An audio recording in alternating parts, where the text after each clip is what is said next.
Nabi SAW bersabda, "Majtama'a qaumun fi baiti min buyutillah yatluna kitaballah wa yatadarasunahu bainahum illa nazalat alaihimus sakinah wa ghasyiyatuhumur rahmah wa haffathumul malaikah wa dzakarallahu fi man indah." Tidaklah satu kaum, kata Nabi SAW, berkumpul di salah satu rumah daripada rumah-rumah Allah alias masjid. Di dalamnya dibacakan ayat-ayat Allah, maksudnya Al-Quran, dan dipelajarinya. Kecuali Allah Subhanahu wa ta'ala akan turunkan ketenangan, Allah akan tebar rahmat, dan para malaikat akan meliputinya. Dan kita semua akan disebut-sebut Allah dan dipuji-pujinya di hadapan makhluknya yang di atas sana. Hadis ini menunjukkan tentang fadilah kita ini mempelajari Al-Quran. Makanya para ulama mengatakan fahmul hudud khairun min fahmil huruf. Mempelajari tentang batas-batas Al-Quran, di mana kita mengenal apa yang diperintahkan, apa yang dilarang, apa yang dihalalkan dan apa yang diharamkan dalam Al-Quran, itu jauh lebih baik dibandingkan hanya sekedar mengenal huruf-huruf Al-Quran. Kita tidak meragukan orang yang belajar tajwid, belajar tahsin Al-Quran atau makharijul huruf, itu baik. Tetapi seandainya seseorang itu mau lebih mendalami Al-Quran dengan mempelajari tafsirnya, maka itu jauh lebih baik lagi. Karena Quran itu bukan hanya sekedar diibadahi bacaannya, tetapi juga harus dipahami maknanya untuk diamalkannya. Maka malam ini, sesuai dengan permintaan pengurus, kajian tafsir kita dimulai daripada surah Al-Muluk ke bawah. Ma'asyiral muslimin wal muslimat rahimakumullah. Kita tidak mungkin mengkaji dalam satu pertemuan satu surat, karena memang surah Al-Muluk ini cukup panjang. Boleh jadi setiap pertemuan mungkin 1-2 ayat lebih, supaya kita lebih merinci isi daripada Al-Quranul Karim. Allah Subhanahu wa ta'ala berfirman di dalam suratul Mulk, "A'udzu billahi minasyaitonir rajim. Bismillahirrahmanirrahim. Tabarakalladzi biyadihil mulku wa huwa ala kulli syai'in qadir. Alladzi khalaqal mauta wal hayata liyabluwakum ayyukum ahsanu amala wa huwal azizul ghafur." Maha suci Allah Subhanahu wa ta'ala yang menguasai segala kerajaan, dan Dia maha kuasa atas segala sesuatu. Kehidupan untuk menguji kalian, siapa di antara kalian yang jauh lebih baik amalannya, dan Dia maha perkasa lagi maha pengampun. Ma'asyiral muslimin wal muslimat rahimani wa rahimakumullah. Sebelum saya menjelaskan tentang tafsir kalimat per kalimat dari suratul Mulk, tentu ada baiknya kita menjelaskan tentang fadilahnya dulu. Dalam sebuah hadis yang dikeluarkan oleh Imam At-Tirmidzi, Abi Dawud dan yang lainnya, dari sahabat Abi Hurairah radhiyallahu an, Rasul bersabda, "Inna suratan minal Qur'ani 30 ayatan syafa'at li rajulin hatta ghufira lahu wa hiya suratu tabarakalladzi biyadihil mulku." Dari Abu Hurairah radhiyallahu an, Nabi sallallahu alaihi wasallam bersabda, ada satu surat dari Al-Quranul Karim yang terdiri dari 30 ayat dan dapat memberikan syafaat bagi yang membacanya sampai dia diampuni. Maksudnya adalah ayat Tabarakalladzi biyadihil mulku. Hadis ini menjelaskan kepada kita satu keutamaan besar bagi orang-orang yang mendawamkan membaca suratul Mulk, bahwa surat ini akan menjadikan syafaat bagi para pembacanya. Secara umum Al-Quran itu memberi syafaat kepada pembacanya, karena nanti pada hari kiamat Al-Quran akan berhujjah di hadapan Allah Subhanahu wa ta'ala dan membela pembacanya, dan lebih khusus lagi orang yang membaca surat Al-Mulk. Kapan surah Al-Mulk ini dianjurkan untuk dibaca? Dijelaskan dalam hadis Jabir bin Abdullah radhiyallahu an. Hadis ini diperselisihkan tentang sahih dan dhaifnya, tetapi Syekh Albani mensahihkannya. anna an-nabiy sallallahu alaihi wasallam kana la yanamu hatta yaqra alif lam mim tanzil wa tabarakalladzi biyadihil mulku.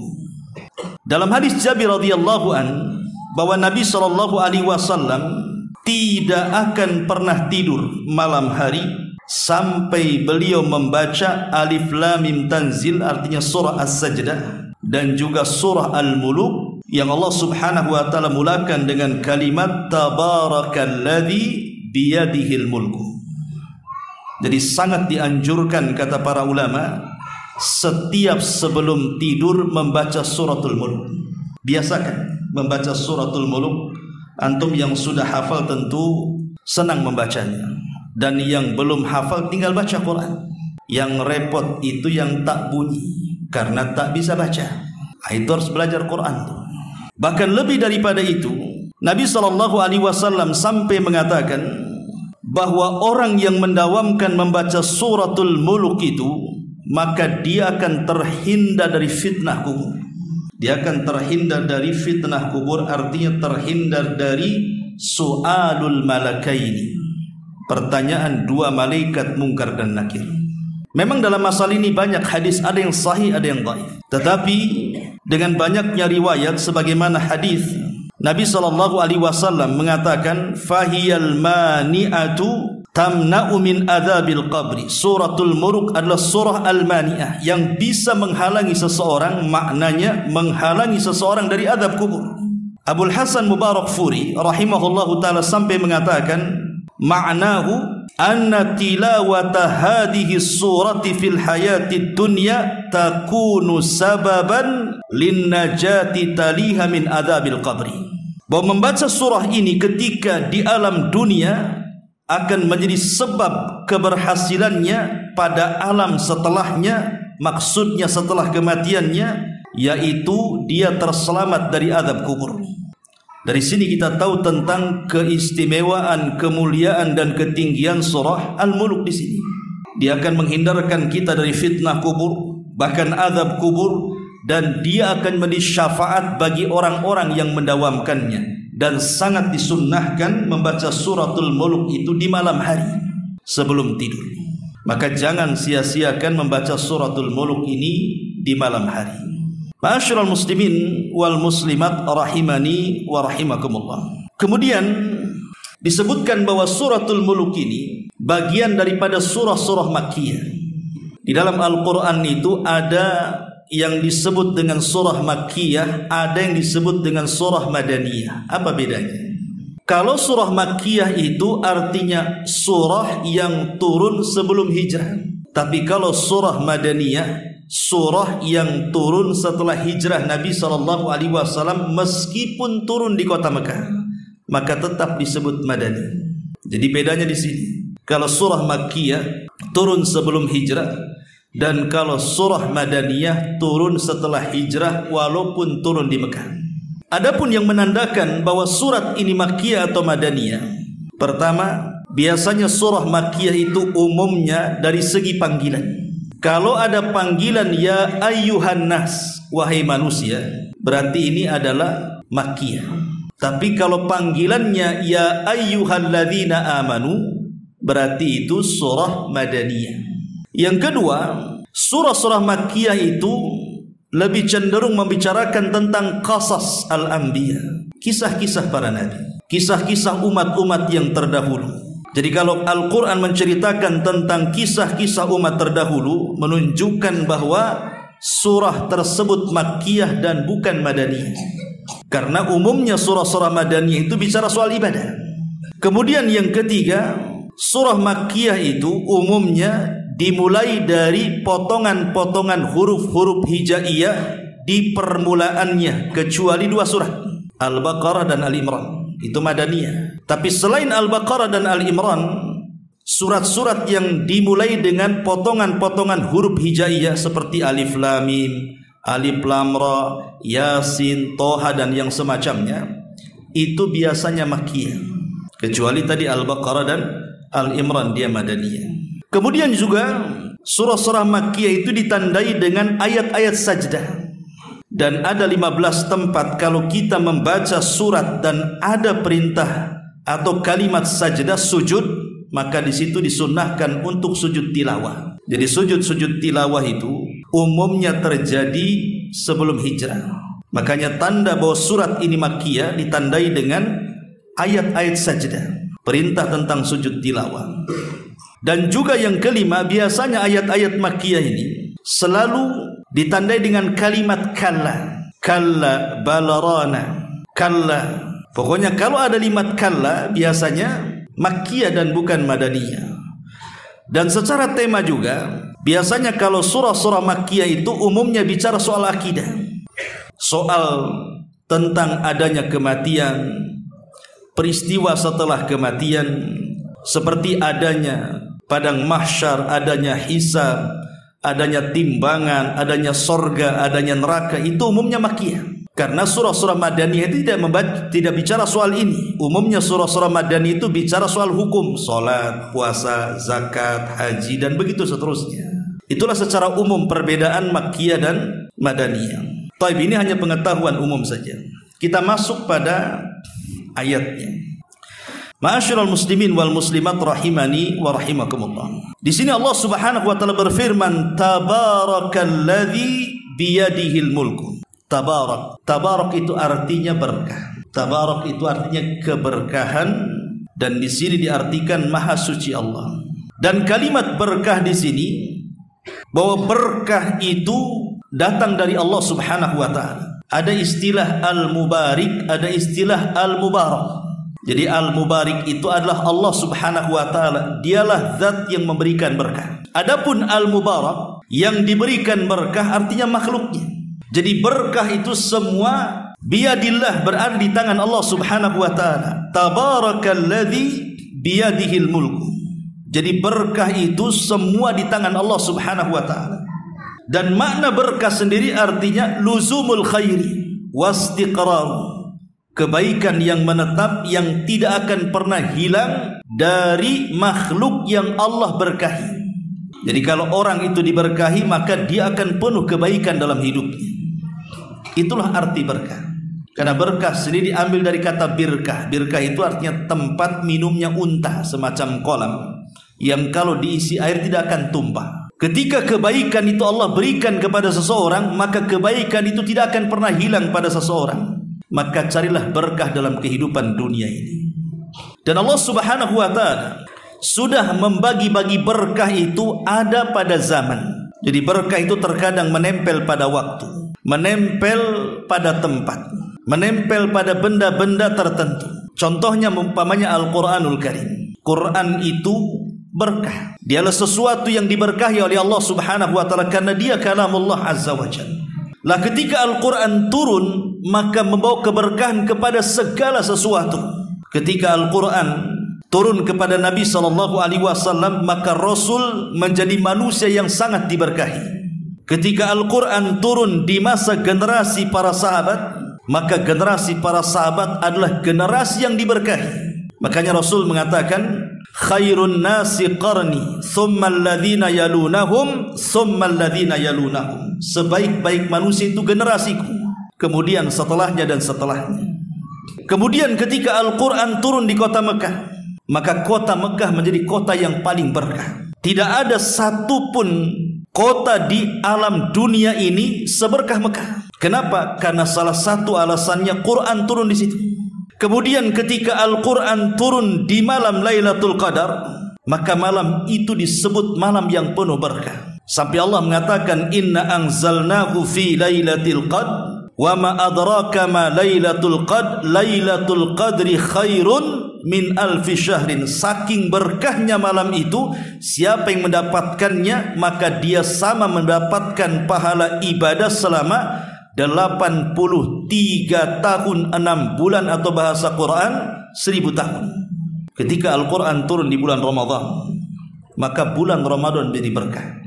Kalau seandainya kemudian Quran menjadikan kota Mekah berkah, Nabi SAW diberkahi, bulan Ramadan diberkahi, Lailatul Qadar diberkahi, generasi para sahabat diberkahi. Anda bisa bayangkan kalau seandainya Al-Quran itu masuk ke dada-dada kita, Maka Nabi SAW mengatakan, khairukum man ta'allamal Qur'ana wa 'allama. Sebaik-baik kalian adalah orang yang belajar Al-Qur'an dan mengajarkan Al-Qur'an kepada manusia. Maka bacalah Al-Qur'an, pelajari Al-Qur'an, maka Anda akan diberkahi Allah Subhanahu wa taala. Tabarakalladzi biyadihil mulku. Jadi Al-Qur'anlah berkah. Ma'asyiral muslimin, tentu sedikit bicara soal berkah. Berkah ini Allah Subhanahu wa taala terkadang memberikan berkah kepada sesiapa atau kepada benda apapun yang dikehendakinya. Tapi terkadang Allah juga mencabut keberkahan dari seseorang atau dari benda yang dikehendakinya.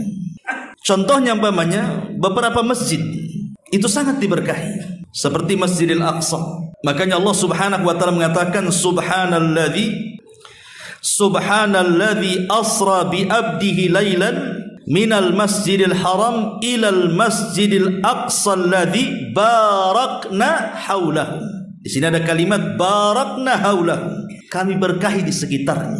Jadi kalau kita datang berkahi, makanya orang yang sholat di Masjidil Aqsa diberikan pahala berapa? Dalam riwayat sebanding dengan 500. Sekali sholat di masjid-masjid yang lainnya, dalam riwayat, dan itu yang lebih sahih, adalah 250.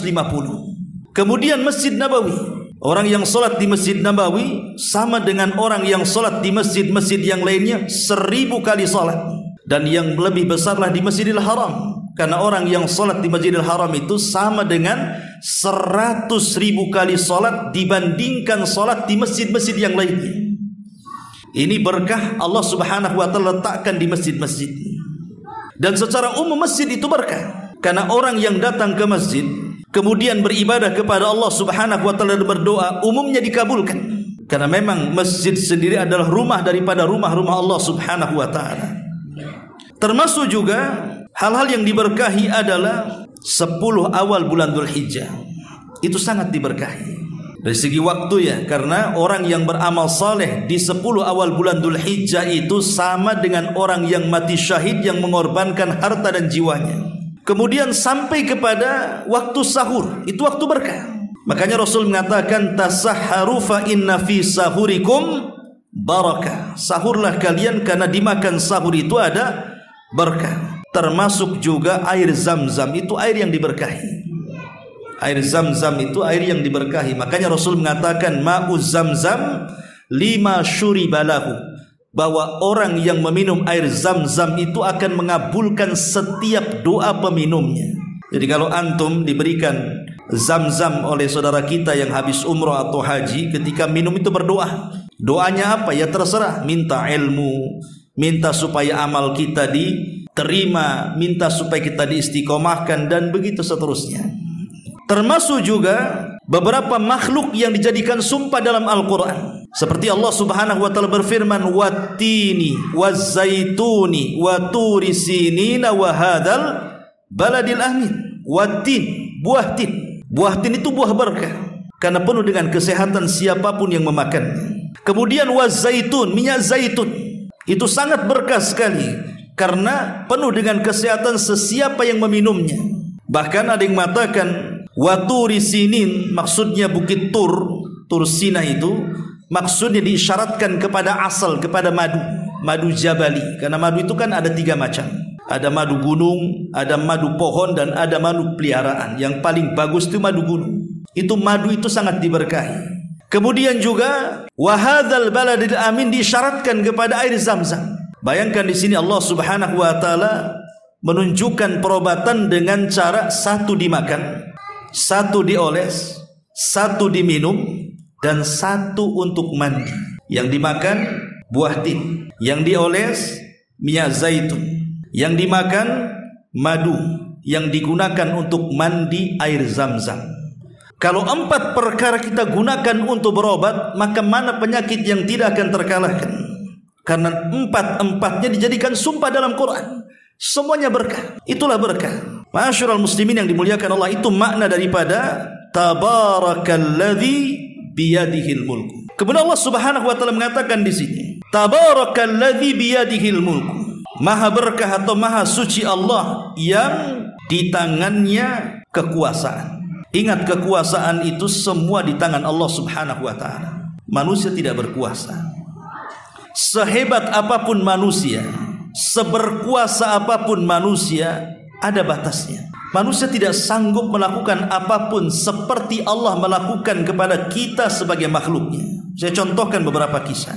Kita tahu bahwa di akhir zaman salah satu makhluk yang akan memfitnah manusia adalah turunnya Dajjal. Bahkan tidak ada fitnah sejak diciptakan Adam sampai dikiamatkan melebihi fitnah Dajjal. Sebagaimana sabda Nabi SAW, bagaimana tidak Dajjal ini diizinkan oleh Allah Subhanahu wa taala diberikan sebagian kecil dari rububiyahnya. Kata Dajjal hujan, hujan. Kata Dajjal tumbuh, tumbuh. Kata Dajjal hidup, hidup, walaupun yang hidup syaitan. Tetapi walaupun Dajjal itu manusia sakti, bahkan tidak ada yang lebih sakti di kolong langit melebihi Dajjal, Dajjal tidak berkuasa untuk menghapus kalimat kafara dalam dahinya. Dajjal itu ada tulisan kafir di dahinya, tapi dia tidak bisa menghapusnya. Padahal dia sakti. Kenapa dia tidak bisa menghapus kalimat kafir? Karena dia tidak berkuasa. Dan Dajjal itu pincang. Jalannya egang, bengkok, seperti busur. Dari busur panah itu gimana lah kan begitu. Artinya Dajjal itu tidak seperti manusia normal cara jalannya, karena betisnya bengkok. Tapi dia tidak bisa menjadikan bengkok betisnya menjadi lurus. Dia akan tetap seperti itu. Dia tidak bisa meluruskan kakinya, padahal dia sakti kan, menunjukkan dia tidak berkuasa. Bahkan Dajjal itu buta sebelah. Kalau memang dia sakti, harusnya dia bisa mengobati matanya. Rupanya dia tidak bisa mengobati matanya. Padahal dia bisa memerintahkan langit hujan-hujan, memerintahkan bumi tumbuh-tumbuh, bahkan mengelabui orang-orang yang sudah mati hidup menjadi hidup. Padahal itu jelmaan syaitan. Bahkan banyak orang-orang yang mengikuti Dajjal hari itu. Sampai-sampai Nabi SAW mengatakan, apabila engkau berjumpa dengan Dajjal, falyan'a anhu, lebih baik kabur, ambil kaki 1000, lari, kabur, jangan dekat-dekat. Pasti engkau akan menjadi pengikutnya. Karena hebatnya Dajjal. Tapi sehebat-hebatnya Dajjal pun kekuasaannya terbatas. Dia tidak bisa menyembuhkan matanya. Dia tidak bisa menghapus kafir di dahinya. Dia tidak bisa berjalan dengan cara lurus layaknya manusia. Bahkan Dajjal tidak bisa masuk kota Madinah. Dajjal tidak bisa masuk kota Mekah. Menunjukkan kekuasaan itu hanya milik Allah Subhanahu wa taala. Ini satu contoh. Contoh yang lainnya, kalau kita membaca suratul Uhdud, di situ ada kisah anak muda dalam peristiwa besar pembakaran 20.000 manusia yang beriman kepada Allah dan Rasulnya di zaman setelah wafatnya Isa dan sebelum diutusnya Nabi SAW. Kisahnya disebut Ashabul Uhdud. Allah Subhanahu wa taala mengatakan, "Qudridzatil waqud idhum 'alaiha qu'ud wa hum 'ala ma yaf'aluna bil mu'minina syuhud." Dalam kisah Ashabul Uhdud itu ada seorang raja namanya Dzunwas. Dia punya penasihat spiritual dari tukang sihir. Jadi dia mengaku Tuhan dengan kekuatan tukang sihir di belakangnya. Ketika tukang sihir ini sudah menua dan dia yakin tidak bisa melindungi sang raja lagi, akhirnya dia meminta kepada sang raja untuk dicarikan anak muda yang cerdas yang akan diberikan ilmu sihirnya, supaya kalau dia mati, anak muda inilah yang akan meneruskan melindungi raja. Dalam perjalanan, rupanya anak muda ini setiap belajar kepada tukang sihir, dia melintasi gereja, karena di zaman itu agama yang paling benar Nasrani, karena Islam belum ada. Kemudian dia kenal dengan seorang pendeta. Akhirnya oleh sang pendeta diajari ajaran Nasrani yang lurus, yang masih berpegang dengan ajaran Isa bin Maryam. Kemudian tumbuhlah ketertarikan anak muda ini. Maka dalam satu hari dia mempelajari 2 pelajaran. Satu pelajaran tauhid dari sang rahib, dan satunya mempelajari syirik, sihir dari sang tukang sihir. Tapi hatinya cenderung kepada tauhid dibandingkan kepada kesyirikan. Sampai akhirnya kemudian dia pun meninggalkan tukang sihir dan fokus belajar kepada sang rahib. Satu hari kemudian anak muda ini akhirnya berkelana, dan sang rahib mengatakan bahwa kalau ada yang bertanya kepadamu siapa yang mengajarkan ilmu kepadamu, jangan kau sebut-sebut aku, rahasiakan aku. Sampai satu hari sang anak muda ini ingin membuktikan tentang ilmu sang rahib. Ada hewan buas yang suka menghalangi orang. Akhirnya dia ambil kerikil kecil, kemudian dia tidak memantra-mantrai dengan sihir yang sudah dipelajari dari tukang sihir. Dia hanya mengatakan, ya Allah, kalau memang tukang sihir, bunuhlah dengan tanpa mantra binatang buas yang mengganggu manusia itu. Akhirnya dilempar, mati binatang itu. Dari situ dia yakin tentang karamah Allah Subhanahu wa ta'ala. Sejak itulah seorang anak muda ini menjadi seorang tabib yang bisa mengobati banyak penyakit sampai kepada buta sekalipun bisa disembuhkan. Sampai satu hari sang raja ini punya penasehat dan dia orang buta. Penasehat sang raja ini mendengar ada anak muda sakti yang bisa menyembuhkan matanya. Kemudian dicari ketemu, tapi anak muda ini memberikan syarat bahwa dia harus masuk ke agamanya.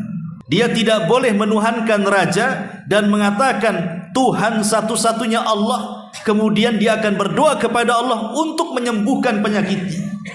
Diterimalah syarat itu. Kemudian anak muda ini berdoa kepada Allah, sembuhlah kedua matanya. Ketika kemudian sang raja tahu bahwa kedua matanya sembuh, maka sang raja kemudian bertanya, siapa yang menyembuhkan kedua mata? Maka penasehat ini mengatakan, yang menyembuh dan Tuhan. Ya, sang raja kaget karena dia mengaku Tuhan. Kenapa ada Tuhan selain aku? Maka dia marah. Kemudian dipaksa, siapa yang menyembuhkan? Akhirnya diberitahu karena disiksa, ditangkaplah sang anak muda, dimasukkan ke dalam penjara. Kemudian anak muda disiksa sampai ngaku siapa yang mengajarinya. Kemudian karena tidak tahan, terpaksa dia menyebutkan sang raib, ditangkap, dimasukkan lagi ke penjara. Mulailah terjadi eksekusi hukuman. 3 orang dipaksa untuk murtad dan kembali menyembah sang raja, tapi 3-tiganya istiqomah. Lihat bagaimana hidayah itu kalau sudah masuk ke dalam hati, maka dia tidak akan takut siapapun kecuali Allah Subhanahu wa ta'ala. Akhirnya sang raja mengatakan kepada algojonya, gergaji 2 manusia ini, menterinya dan juga sang rahib. Digergaji jadi 2, mati. Adapun anak muda ini, sang raja ingin membunuh dengan cara lain supaya menjadi ibrah bagi yang lainnya. Siapapun yang tidak tunduk dan menuhankan dia, nasibnya sama dengan anak muda itu. Akhirnya kemudian dikumpulkan masyarakat. Kemudian anak muda ini dibawa ke bukit yang sangat tinggi untuk dilempar dari atas bukit itu. Maka anak muda ini berdoa kepada Allah Subhanahu wa ta'ala dan mengatakan, Allahumma kfinihim, ya Allah, jagalah aku dari mereka, lindungi aku dari mereka. Tiba-tiba bukit itu terjadi gempa dan lini. Akhirnya prajurit yang membawa anak muda ini terjatuh, semuanya mati. Anak muda ini pula selamat. Sang raja geleng-geleng kepala, kemudian ditangkap lagi. Kalau begitu lempar di tengah lautan. Akhirnya sang prajurit pun banyak membawa dia ke tengah lautan. Anak muda ini berdoa lagi kepada Allah dan mengatakan, Allahumma kfinihim, ya Allah, pelihara aku, jaga aku dari mereka. Tiba-tiba datang ombak menghantam kapal, semua prajurit karam mati, anak muda ini pula selamat. Raja makin bingung, ditangkap lagi. Pokoknya setiap kemudian hendak dieksekusi mati, selalu selamat, dan prajuritnya yang mati. Lihat bagaimana tabarakalladzi biyadihil mulku. Kekuasaan itu milik Allah, bukan milik Dzunnuwas, sang raja zalim di zaman Ashabul Ukhdud.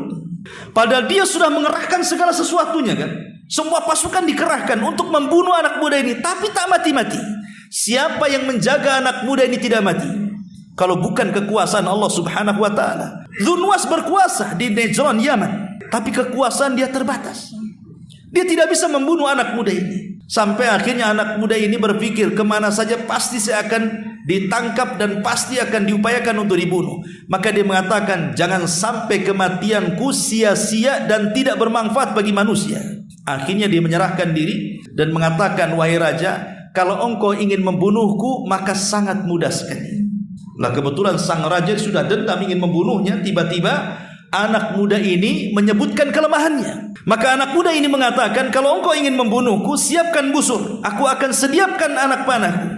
Dengan anak panahkulah yang akan melesat tepat di pelipis mataku, maka engkau akan bisa membunuhku. Dengan syarat, ketika melepas anak panah engkau membaca bismillah, nama Allah, Rabbnya anak muda itu.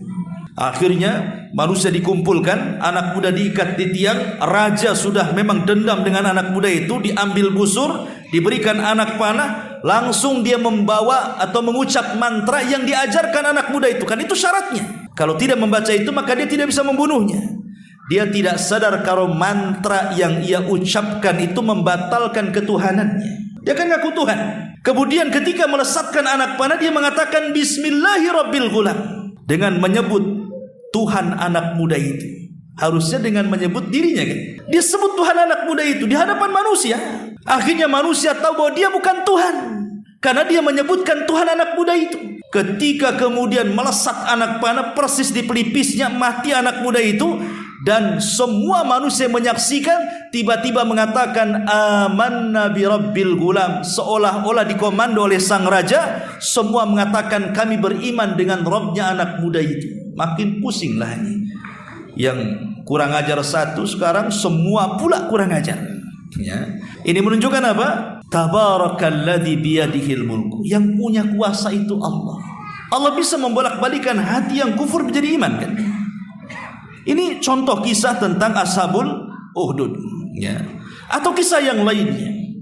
Di zaman Nabi Ibrahim alaihi salatu wassalam, kita tahu Nabi Ibrahim ini hijrah ke beberapa tempat. Berawal dari Irak, kemudian hijrah ke Haran, kemudian dari Haran hijrah ke Palestina, kemudian dari Palestina hijrah ke Mesir, kemudian dari Mesir hijrah lagi ke Palestina, dari Palestina hijrah ke Mekah.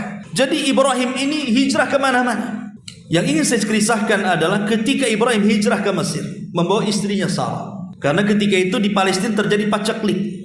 Tidak mungkin Ibrahim hidup dengan kondisi pacaklik. Maka dia mencari penghidupan sampai kemudian di Mesir. Ketika dia pun sudah mulai berdakwah sedikit demi sedikit di tanah Mesir, rupanya Raja Mesir itu punya keanehan seksual. Di mana Raja Mesir di zaman Nabi Ibrahim itu, dia tidak suka melihat istri orang cantik. Jadi kalau ada istri orang cantik, maka istrinya akan diculik, suaminya akan dibunuh. Kalau bisa istrinya jelek semua. Kalau ada yang cantik diambil. Itulah keanehannya. Lah Sarah ini wanita tercantik. Sampai ada sebagian asar mengatakan bahwa Sarah ini mewarisi separuh kecantikan Hawa, sebagaimana Yusuf mewarisi separuh ketampanan Adam. Makanya Sarah selalu menutupi mukanya supaya tidak ketahuan. Tapi satu hari Sarah ini tersingkaplah kemudian hijabnya, nampak oleh prajurit. Kemudian dilaporkan kepada sang raja bahwa ada wanita paling cantik di Mesir katanya. Maka sang raja mengatakan, kalau gitu tangkap wanita itu, interogasi itu laki-lakinya. Maksudnya Ibrahim, apakah dia suaminya atau saudaranya? Kalau suaminya bunuh, kalau saudaranya biarkan. Maka Ibrahim mengatakan kepada istrinya, kalau engkau ditangkap oleh prajurit raja, jangan kau bilang aku suami, tapi bilanglah aku saudari, aku saudaramu. Maksudnya saudara seiman. Ya. Ini salah satu tauriah dustanya Ibrahim untuk supaya melindungi jiwanya. Dan dengan sebab dusta inilah Ibrahim tidak berikan syafaat. Akhirnya betul ditangkap tuh. Ketika ditanya siapa laki-laki ini, kata Sarah, dia saudaraku. Maka Ibrahim pun kemudian dibiarkan hidup. Ketika kemudian Sarah dibawa ke hadapan sang raja, nampak wanita cantik. Sang raja sudah mau buas saja itu, menerkam saja. Tiba-tiba ketika hendak menjamahnya, kemudian Sarah berdoa kepada Allah Subhanahu wa taala untuk dilindungi. Tiba-tiba raja pun terkulai stroke, kemudian terguling. Maka sang raja akhirnya tahu siapa wanita di depannya bukan wanita biasa. Maka dia mengatakan, wahai fulanah, tolong aku, sembuhkan aku. Berdoalah kepada Tuhan. Akhirnya Sarah pun berdoa, rupanya sembuh lagi. Setelah sembuh bukannya bertobat, malah ingin menjamah kedua kalinya. Maka Sarah berdoa lagi. Tiba-tiba kemudian raja itu ambruk lagi. Sampai 3 kali raja ketakutan. Kemudian memanggil prajuritnya dan mengatakan, kusuruh kalian membawa manusia, kenapa kau bawa setan kemari? Katanya. Akhirnya kemudian karena sang raja ketakutan kepada Sarah ini, disangka tukang sihir, maka dia menghadahi Sarah ini seorang budak wanita namanya Hajar. Kemudian bawalah Hajar, pergi kau dari sini dan jangan pernah hadir di sini lagi. Allah Subhanahu wa taala selamatkan Sarah dari raja zalim karena berkat doa dia dan doa Ibrahim dari kejauhan dengan cara salat. Jadi ketika Sarah ditangkap, Ibrahim langsung salat. Dan inilah yang kemudian dijadikan dalil oleh Nabi sallallahu alaihi wasallam. Disebutkan oleh Abu Hurairah radhiyallahu an, kana Nabi sallallahu alaihi wasallam idza hazabahu amrun fazia ila salat. Rasul itu kalau ada masalah yang tidak bisa keluar dari masalah itu, maka dia langsung sholat supaya keluar dari masalah itu. Ya. Dari sini kita tahu Bagaimana sang raja tidak bisa menyentuh Sarah? Atas kuasa siapa? Karena dia seorang wanita. Wanita yang lemah di hadapan raja yang kuat, yang banyak prajuritnya coba. Tapi dia tidak bisa menyentuh Sarah. Ini menunjukkan apa? Kekuasaan manusia terbatas. Kan yang berkuasa itu Allah Subhanahu wa taala. Kalau Allah tidak berkehendak, maka tidak akan terjadi. Makanya Allah Subhanahu wa taala mengatakan, "Qulillahumma malikal mulki tu'til mulka man tasha wa tanzi'ul mulka mimman tasha wa tu'izzu man tasha wa tudhillu man tasha biyadikal khair innaka ala kulli syai'in qadir." Ya. Katakan ya Muhammad, wahai Tuhan pemilik kekuasaan, Engkau berikan kekuasaan kepada siapapun yang Kau kehendaki. Engkau cabut kekuasaan dari siapapun yang Kau kehendaki. Engkau muliakan kepada siapapun yang Kau hendaki. Kau hinakan juga kepada siapapun yang Kau kehendaki. Di tangan Engkau lah segala kebaikan. Sungguh Engkau maha kuasa atas segala sesuatu. Jadi kekuasaan itu milik Allah Subhanahu wa taala, bukan milik siapa. Pasti berkuasa. Kalau Allah berkehendak si fulan tidak akan berkuasa, tidak akan berkuasa. Ketika Samuel itu nabi terakhir dari nabi-nabi Bani Israel. Karena ketika itu kan Bani Israel dipimpin oleh para nabi. Akhirnya kemudian ketika mereka dijajah oleh Raja Jalut, maka mereka meminta kepada Samuel untuk tidak mau dipimpin nabi. Kami mau dipimpin raja. Kata Samuel, baik, saya akan pilihkan kepada kalian raja. Akhirnya dipilihkan anak muda yang miskin sekali, namanya Tolut. Tapi walaupun Tolut ini miskin, tapi Tolut ini punya kecerdasan dan punya tenaga, kuat orang. Akhirnya kemudian para pembesar Bani Israel mengejek, kenapa mesti Tolut menjadi raja kami? Bukankah banyak orang kaya, banyak orang terpandang, banyak orang mulia? Kenapa mesti si Tolut? Kenapa orang miskin jadikan raja? Apa tidak ada orang lain? Tapi ingat, Allah sudah memilih Tolut. Bagaimanapun caranya dia harus jadi raja. Akhirnya tabut kotak yang dulunya Nabi Musa kecil berada di kotak itu dan dihanyutkan, itu disebut tabut. Tabut itu menjadi benda berharga, benda sakti, sangat diagungkan dan disucikan. Tabut itu dicuri oleh Jalut. Akhirnya malaikat Jibril diutus oleh Allah untuk mencuri. Karena siapapun yang memegang tabut itu, maka menurut keyakinan Bani Israel, maka mereka akan menang perang. Ketika kemudian Bani Israel tahu bahwa Tolut memiliki tabut, yang tadinya mereka memprotes, macam mana raja kami kok orangnya lemah, orangnya miskin. Ketika melihat tabut ada di tangannya, mereka baru yakin bahwa Tolutlah raja kami. Lihat bagaimana Allah kalau sudah menentukan si fulan maha berkuasa, pasti Allah akan jadikan. Tapi kalau Allah Subhanahu wa taala tidak berkehendak, tidak akan bisa. Makanya lihat para pemimpin, calon-calon para pemimpin daerah atau pemimpin provinsi atau sampai ke presiden. Ketika terjadi pemilihan, kalau Allah tidak berkehendak jadi, tidak akan jadi. Seberapa besar uang yang dikeluarkan pun kalau Allah tidak berkehendak jadi, tidak akan jadi. Tapi kalau Allah berkehendak jadi, maka jadi. Begitulah Allah mengatakan, Tabarakalladzi biyadihil mulku. Maha suci Allah yang di tangannya kekuasaan.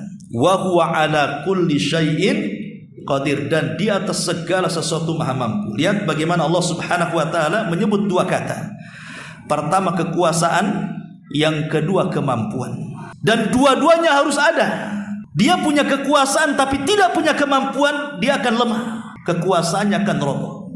Dia punya kemampuan tapi tidak punya kekuasaan pun percuma. Apa yang mau dikuasa? Makanya harus ada dua. Harus ada kekuasaan dan harus ada kemampuan. Dan itulah Allah Subhanahu wa ta'ala. Dia zat yang maha berkuasa, dan dia juga maha punya kekuatan dan punya kemampuan. Tidak ada satu pun yang bisa mengalahkan Allah, dan Allah bisa mengalahkan siapapun dari makhluknya. Allah lah yang berkuasa. Ma'asyiral muslimin yang dimuliakan Allah Subhanahu wa ta'ala. Dan kisah-kisah tentang kemahakuasaan luar biasa. Contoh yang lain pamannya, kisah Ibrahim. Ketika berdebat dengan Namrud, apa kata Namrud? Ketika Namrud mendengar bahwa ada anak muda dibakar hidup-hidup kok tidak mati. Jadi Ibrahim itu dibakar oleh salah satu menteri. Ya, salah satu menteri bawahan Namrud, karena menghancurkan patung-patung istana kemudian dibakar. Kok tidak mati? Jadi Namrud yang kekuasaan besarnya, mendengar kok ada orang dibakar, kok nggak mati, penasaran dia. Panggil siapa orang itu yang dibakar nggak mati itu. Dipanggil rupanya Ibrahim. Kemudian mulailah Namrud bertanya kepada Ibrahim, siapa Tuhan? Maka Ibrahim mengatakan, Rabbiyalladzi yuhyi wa yumit. Oh, Rabbku zat yang maha menghidupkan dan maha mematikan. Kata si Namrud, kalau itu aku juga bisa. Kemudian Namrud mengatakan, datangkan 2 kriminal itu dari penjara. Yang satu dieksekusi mati, yang satu dilepaskan. Lihat, aku bisa mematikan dan aku bisa menghidupkan. Yang satu kubunuh, yang satu kubiarkan. Aku bisa menghidupkan, matikan. Sebenarnya bukan itu maksudnya. Tapi Ibrahim pun gak mau melanjutkan berdebat soal ini. Kan ini soal darah. Ibrahim cari topik lainnya. Maka Ibrahim mengatakan, baik, Rabbiyalladzi, Rabbku, kata Ibrahim, dia mendatangkan matahari dari arah timur. Kalau kau sanggup, fa'ti biha minal maghrib, datangkan dari arah barat. Maka ketika kemudian Ibrahim mengatakan seperti itu, fabuhital ladzi kafar. Namrud pun tidak bisa apa-apa. Cemana dia akan merubah terbitnya matahari yang dari timur ke barat? Nggak akan bisa. Artinya sekelas Namrud saja, penguasa dunia, kan ada 4 orang yang menguasai dunia, yang 2 mukmin 2 kafir. Yang mukmin Sulaiman dan Dzulqarnain, yang kafir Bukhtun Nasr dan Namrud. Bahkan penguasa dunia sekalipun Namrud tidak bisa memindahkan matahari terbit dari barat. Ya, karena dia tidak punya kesanggupan. Ya, mungkin dia punya kekuasaan, tapi dia tidak punya kesanggupan. Makanya di sini Allah Subhanahu wa taala katakan bahwa Allah zat yang maha berkuasa dan maha mampu atas segala sesuatu. Wallahu alam, ini sudah masuk isya.